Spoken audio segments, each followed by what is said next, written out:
All right, so I'm hoping that this is a breakthrough video for a lot of you that have tried improvising lead and you just get frustrated with it, especially when it comes to playing the chord changes.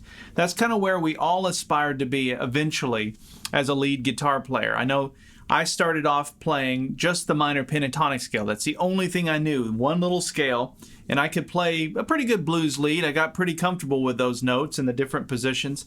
And at some point I added the major pentatonic scale, and then I could do the two. But then I would hear these Western swing players or jazz players or even advanced rock or blues players playing chord changes, and it always just sounded so sophisticated to me, and I wanted to be able to do that. So I'm going to be improvising a very simple melody over some basic chords, just 3 chords, but I am going to be playing the chord changes. And so I'm going to do this right now and improvise. I'm going to play along with a track of me just strumming the guitar. And then at the end of that, I'm going to explain what I was doing and why it works. And you're going to find out that I was actually only using one scale in one position on the neck. So it's going to sound like I'm playing through the changes, which I will be doing, and it's going to sound like I'm switching scales, but in actual fact, I'm only going to be playing one. So let me put on that jam track and I'll show you what I'm talking about. All right, so here we go. A very simple arrangement played in the key of E, just 3 chords.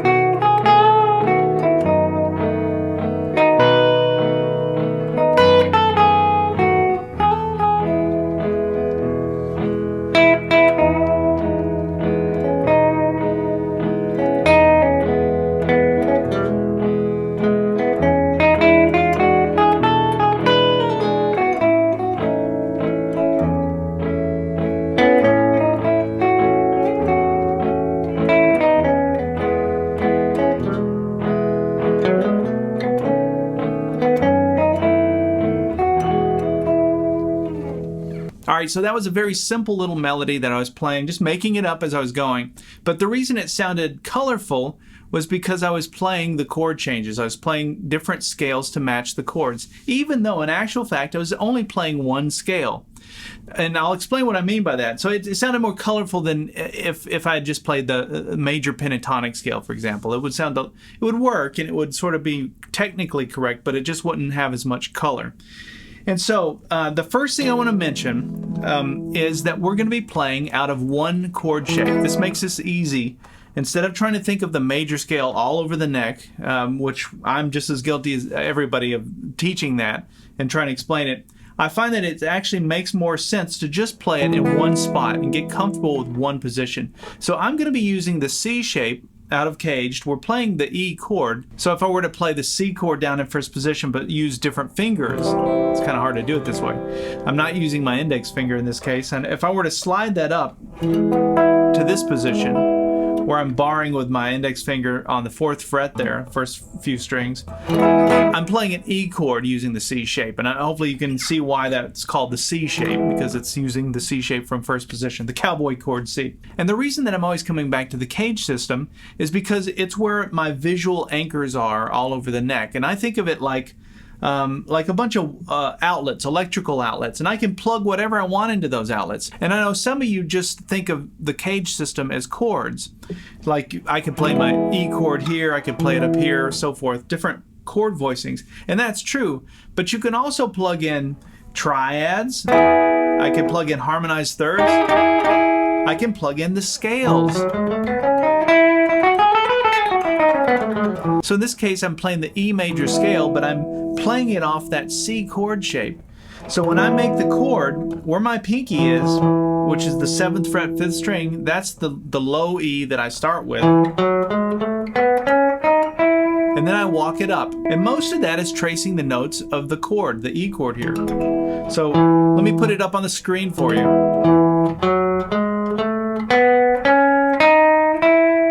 That's your E major scale out of your C shape. And then I could keep going. There's some extra notes at the top. So I can work in those notes as well. So all together, that scale looks like this. And then I can walk it back down. Now I could keep going down as well.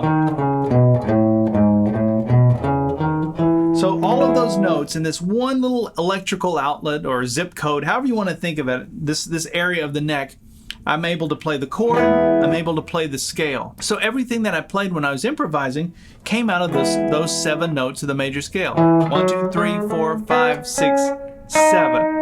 And then the 8th note, that's the same note that you started with, an octave higher, octave 8. So that's all the major scale is, and learning it all over the neck is a good thing and something that you want to aspire to do, but to really understand how to use it, just start with one spot and just make an entire solo out of one area of the neck and just get comfortable with it. So that's the scale that I was using, and it obviously makes sense when the first chord that I was playing over was an E chord and it was going like this.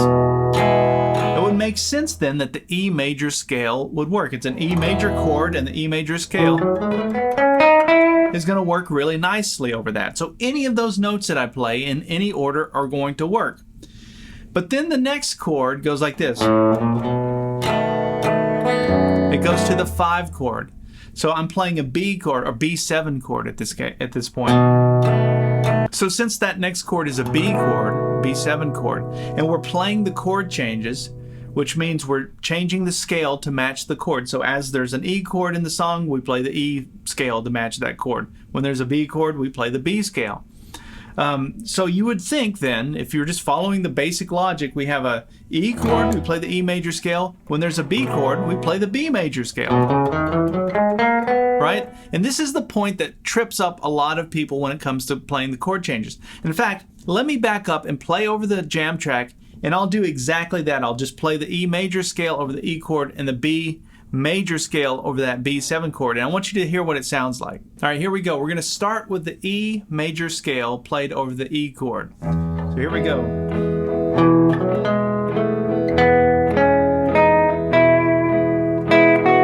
Right, that works. Now here comes the B chord. Now watch this. That sounds okay. Ah, you hear that? So if I play the B major scale, it doesn't work. And that's where people get frustrated when it comes to playing the chord changes, because logically that should have worked. You had an E major chord, you're playing an E major scale, and then there's the B chord. Even though it was a B7 chord, it would have sounded just as bad if I had done that over a B major chord as well. So it doesn't have to be a 7 chord. Even if I just played a B chord in the jam track, it still would have had that kind of clash. It wouldn't have been as bad, but it wouldn't have sounded right. And so what has to happen then for the 5 chord, a 5 chord is a tension chord, and the tension needs to be released. And so for the 5 chord, typically what you do when you're playing the chord changes is you play Lydian mode. So this is where we're going to talk about modes, but don't worry, this is going to be easy to follow. I hope it is anyway. We're going to talk about 3 modes here. And actually the first one we've already talked about. The major scale, that's your first mode. So there's 7 modes in total. And I did a 2-part series on that. I'll put those lesson numbers for the 2 parts up on the screen right now. So you can check those out if you want. But we're going to be talking about 3 modes in this, and actually I ended up playing through 3 modes just by staying in the E major scale. It sounds confusing, but hopefully you'll follow me here. So when I started playing over the song, the chord was an E chord, and I played the E major scale, right? Which makes sense. When the song switches to the 5 chord, the B7, I tried just showing you an example of me playing the B major scale, but that note clashed, right? So what I have to do is flat the 7th interval. So 1, 2, 3, 4, 5, 6, 7. That's the 7th interval in the B major scale. But if we flat it, it sounds different. Listen. Right? And listen how that fits over that B7. It fits perfectly over it. The B dominant 7. Having that flatted 7 works.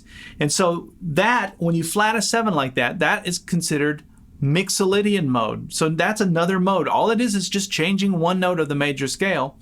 but we have flatted the 7th of the B major scale, which gives us B mixed Lydian mode. But this is where people get confused, because you think, oh my gosh, it's the E scale, so the song's in E, so I'm playing the E major scale. Now the song goes to a B, so I got to go to the B major scale, but I got to flat the 7th, and it's just like, it's overwhelming. But here's where modes get really cool, and if you can get this one concept, you'll get the whole thing. And that is this. That's the B major scale with the flatted 7. Is the exact same thing, so that scale is the exact same scale as this. Believe it or not, they're the exact same notes. They sound different because I was starting on a different note. But if I look within this E major scale, let's say I go up to the B note. There it is right there, right? Same as that note there. Watch this. If I started here instead, listen. This is where you've got to use your ear. You got to hear those tonalities. That's the same. Right? It's just an octave higher. So the E major scale is B Mixolydian. So what that means is if you're playing a blues, or you're playing a bluegrass song, or a country song, or a rock song, or anything with a 1-4-5, and most of the music that we know in Western culture is some derivative of 1-4-5 anyway. When you got your 1 chord, you've got your major scale. When you got your 5 chord, you stay on the major scale, and you're playing the Mixolydian version of that scale. It's really cool. It's incredible, and it took me a long time to understand that, because this sounded so different than this, but they're the same thing. They're the same notes. And it's just your ear that tricks you. Another thing that I wanted to mention is the circle of fifths. Now, I did a lesson on this a few weeks ago that was really popular, EP408.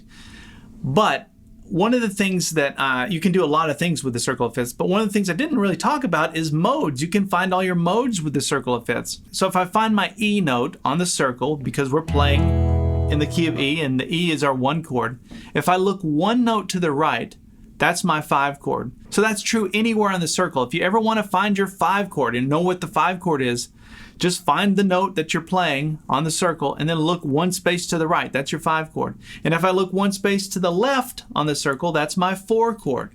So that's my 1-4-5 on the circle. All right, so here's a quick sidebar, but I think this will be really cool for some of you. Some of you are just going to glaze past this, but that's okay. If we use the circle of fifths and we want to find Mixolydian mode for another chord, let's say we wanted to find a Mixolydian for the key of C. All I have to do is ask myself, what is C the 5 of? So remember, the 5 chord is just the one right to the right. So if you look on the circle, I can see that my F chord would be the 1 chord and the C chord would be the 5. So that means if I want to play C Mixolydian, I can play F major scale.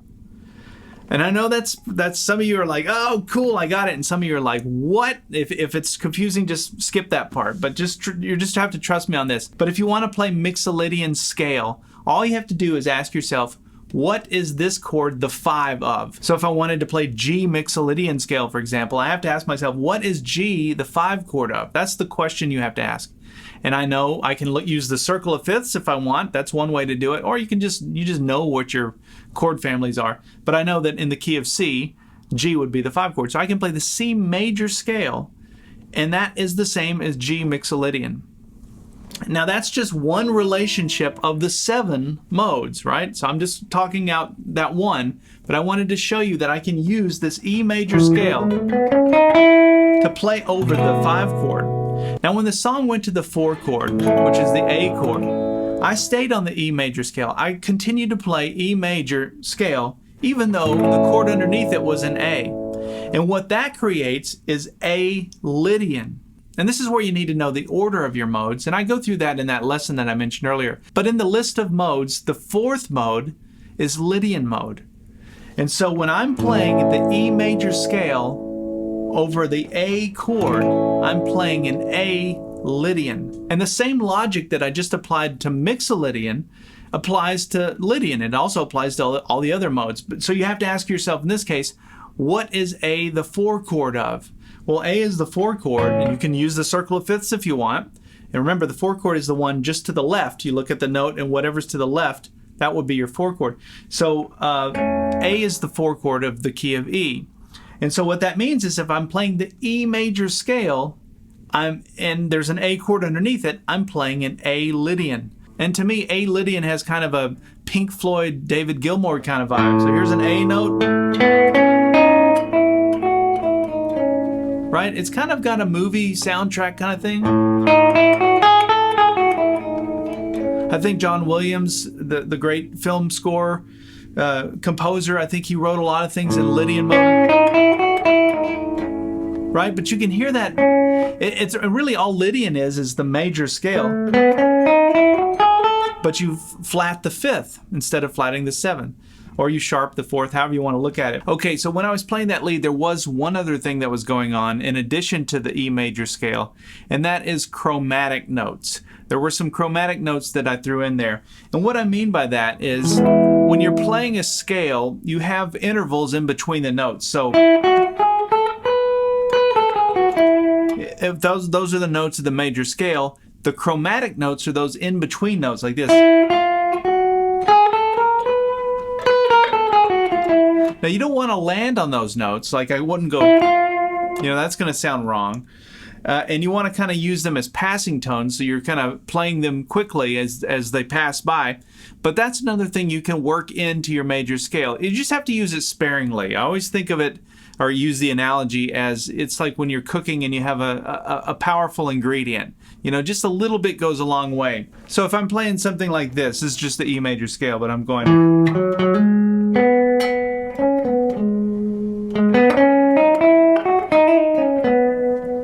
Now here's chromatics.